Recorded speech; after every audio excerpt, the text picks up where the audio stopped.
What is the ultimate cure for anxiety? I'm tired of this continuous fight. Why haven't they found a magic pill yet? A cure-all? Is there a permanent cure for panic attacks? My daily life sucks. These are all comments from an anxiety forum, and they are very valid questions. Is anxiety curable? And if not, why not? Now, I think you already know that this is not a simple yes-no question, but I'm going to give you a comprehensive answer that looks at what are the chances of recovery from different anxiety disorders and what recovery looks like. Because recovery from something like a phobia or panic disorder can be very different from social anxiety disorder, GAD, health anxiety, or OCD. First though, let's look at the word cure. It suggests that anxiety is a disease. But the part of the brain that controls anxiety, the amygdala, is very important as it keeps us safe and stops us doing dangerous things like this. So a better question might be, can people with anxiety disorders lead a normal life? And the answer to that is yes. That doesn't mean absolutely everyone will. There are many factors that will affect the outcome of any treatment, and I will talk more about that later. But let's talk about some specific anxiety issues.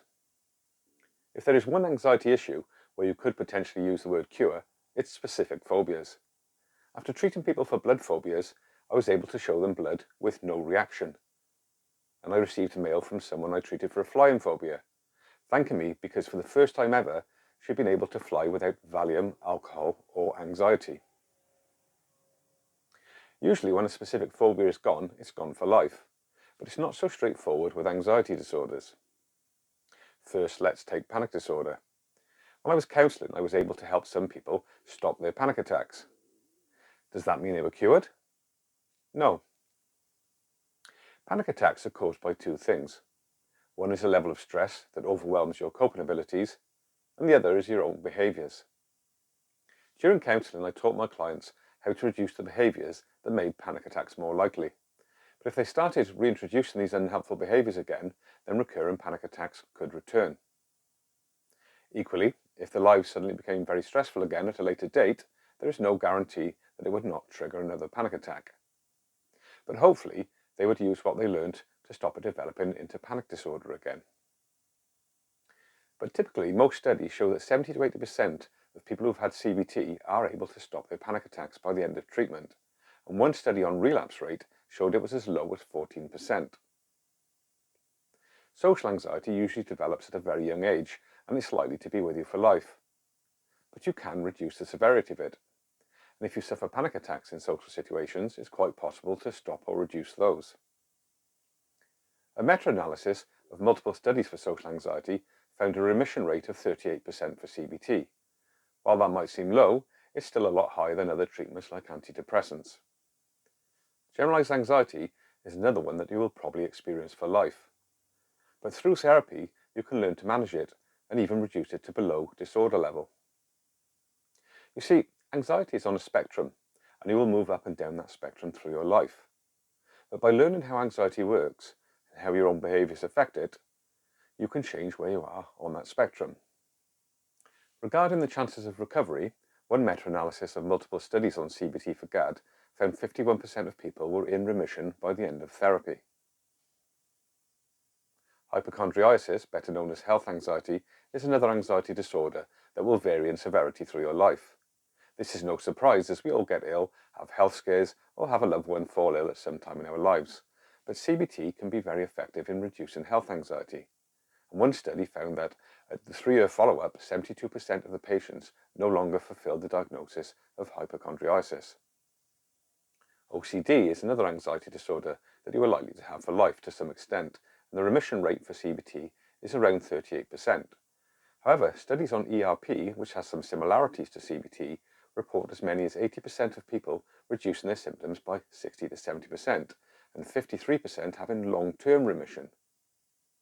But what does recovery look like?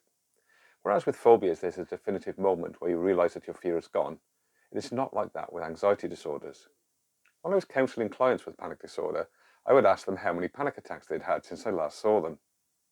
In most cases, the number would reduce as the months passed. But there isn't a moment where they would suddenly say, "Hey, I'm cured." Because when do you declare that they have stopped? After a month of no panic attacks? 3 months? A year? With social anxiety, they would find that they could handle situations that they couldn't before, but they were not completely free of social anxiety. With OCD, the intrusive thoughts and compulsive behaviours would reduce, but the OCD was still there. So for anxiety disorders, recovery is gradual, and you may not even notice it at first, and it's only when you look back after a while that you realise how much progress you have made. How well you respond to therapy varies from person to person, and there are so many things that can affect the outcome. I made a video a long time ago on this subject, which I will link at the end. But some factors are how long you've had the anxiety disorder, the severity, your personality, your relationship with the therapist, and even your expectations or beliefs about therapy. But as you saw from some of the statistics I showed, CBT does work for a lot of people. And even with the anxiety disorders that had lower remission rates like social anxiety, it doesn't mean there wasn't an improvement. In the analysis I looked at, remission was defined as no longer meeting the DSM criteria for the particular anxiety disorder. DSM is the Diagnostic Statistical Manual of Mental Disorders, which is used by those in the mental health field for diagnosis. So it's possible that some may have improved, but not enough to be judged as no longer meeting the criteria for an anxiety disorder. So my message to those struggling with their anxiety is, don't give up. There's no cure because anxiety is not a disease, it's a spectrum. But you can change where you are on that spectrum by getting help from therapists trained in CBT. If you can't afford or access therapy, don't worry. The principles of CBT are actually very simple to learn, and I teach them in many of my videos. Just check out the playlist for your anxiety disorder, and make sure to subscribe and click on the notification bell as I release a new anxiety video every week. But you have to work at it and motivate yourself to keep applying CBT principles in your life. If you do, although you may not be cured, your daily life need not suck anymore.